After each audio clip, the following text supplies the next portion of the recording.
உங்க சக்சஸை விட உங்க ஃபெயிலியருக்காக காத்திருக்கிறவங்களும் இருக்காங்க. அவங்கள எப்படி கண்டுபிடிக்கிறது இந்த வீடியோல பார்க்கலாம்.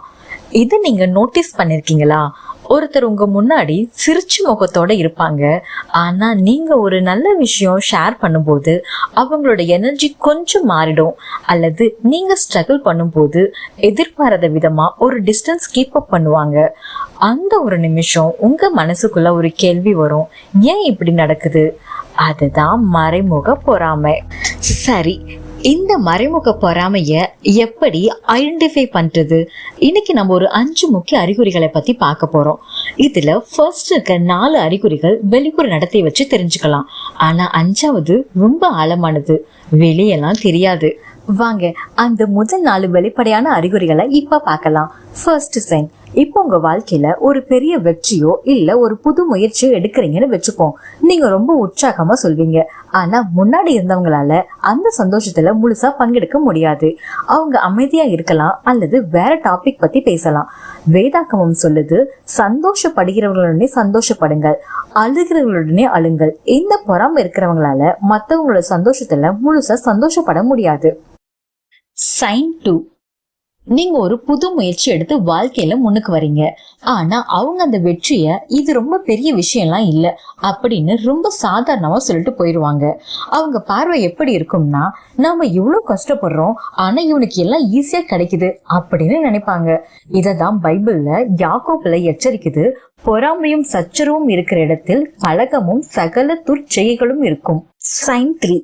உங்களுக்கு ஒரு கஷ்டம் அல்லது லைஃப்ல நீங்க ரொம்ப பிஸியா இருக்கீங்க. அப்ப அவங்க ஏதாவது ஒரு காரணம் சொல்லி உங்க கிட்ட இருந்து விலகிடுவாங்க. அவங்க கிட்ட உதவி கேட்க கூட உங்களுக்கு தயக்கமா இருக்கும். ஆனா நீதிமொழிகள் 17:17 சொல்லுது, சிநேகிதன் எல்லா காலத்திலும் சிநேகிப்பான், இடுக்கணில் உதவவே சகோதரன் பிறந்திருக்கிறான். சைன் 4. இது ரொம்ப ஆழமானது. நீங்க எவ்வளவு நல்ல விஷயங்கள் செஞ்சாலும் மத்தவங்களோட ஒப்பிட்டு பார்த்து அவங்கள பாரு, நீ இப்படி இல்லையே அப்படின்னு சொல்லுவாங்க. இது உங்ககிட்ட ஒரு தாழ்வு மனப்பான்மையை உண்டாக்கிடும். 2 கொரிந்தியர்ல இருக்கிற வசனம் இது ரொம்ப தெளிவா கண்டிக்குது. தங்களை தானே அளந்து தங்களுக்கு தங்களை ஒப்பிட்டு கொண்டு புத்தி இல்லாதவர்களாய் இருக்கிறார்கள் அப்படின்னு. இந்த 4ம் வெளியே தெரியற அறிகுறிகள். ஆனா இதை விட ரொம்ப ஆபத்தான வெளியே தெரியாத ஒரு 5வது அறிகுறி இருக்கு. சைன் 5. இப்ப நம்ம பார்க்க போற இந்த 5வது அறிகுறி இது வெளியே தெரியாது. இது நம்ம மனசுக்குள்ள ரொம்ப ஆழமா நடக்கிற ஒரு போர்.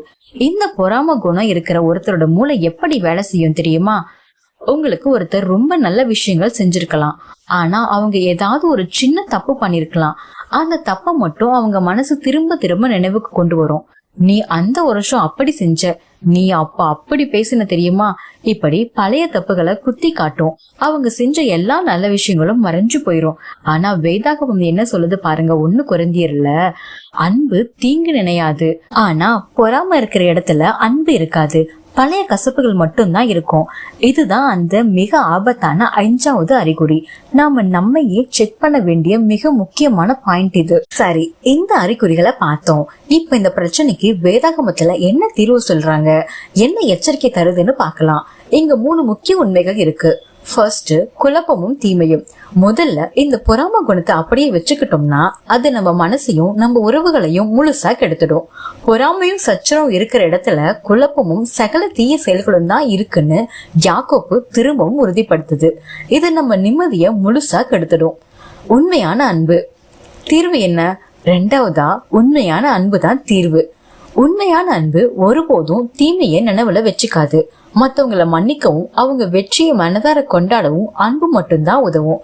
இதுதான் 1 கொரிந்தியர் 13 சொல்லுது. 3வது, நாணமுள்ள நட்பு. நாணமுள்ள நட்பு நீதிமொழிகள் சொல்லுகிறபடி நாளைகளோடு நடக்கிறவன் நாணியாவான்.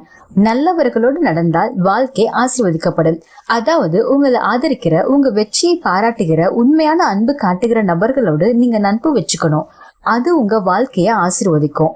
இன்னைக்கு நாம இந்த வீடியோல பார்த்த விஷயங்கள் நம்ம எல்லாருக்குமே ஒரு பெரிய பாடம். நம்ம வாழ்க்கையில இருக்கிற உறவுகளை நாம இப்போ இந்த வெளிச்சத்துல செக் பண்ணி பார்க்கணும். நம்மள சுத்தி இருக்கிறவங்க நம்ம கிட்ட இப்படி நடந்துக்கிறாங்களா?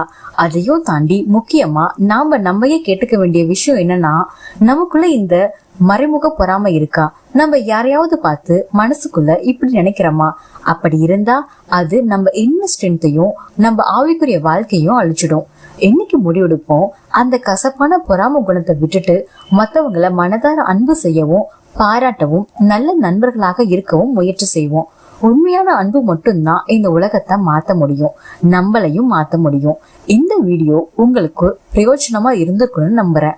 இத பத்தி உங்க கருத்து என்ன? இந்த அறிகுறிகளை நீங்க உங்க வாழ்க்கையில கவனிச்சிருக்கீங்களா? கமெண்ட்ல சொல்லுங்க. நம்ம இந்த இன்னர் ஸ்ட்ரென்த் பயணத்துல ஒன்னா சேர்ந்து பயணிப்போம். அடுத்த வீடியோல சந்திப்போம். அது வரைக்கும் மனதை ஆள கற்றுக்கொள்ளுங்க, வாழ்க்கைய வெல்லுங்க.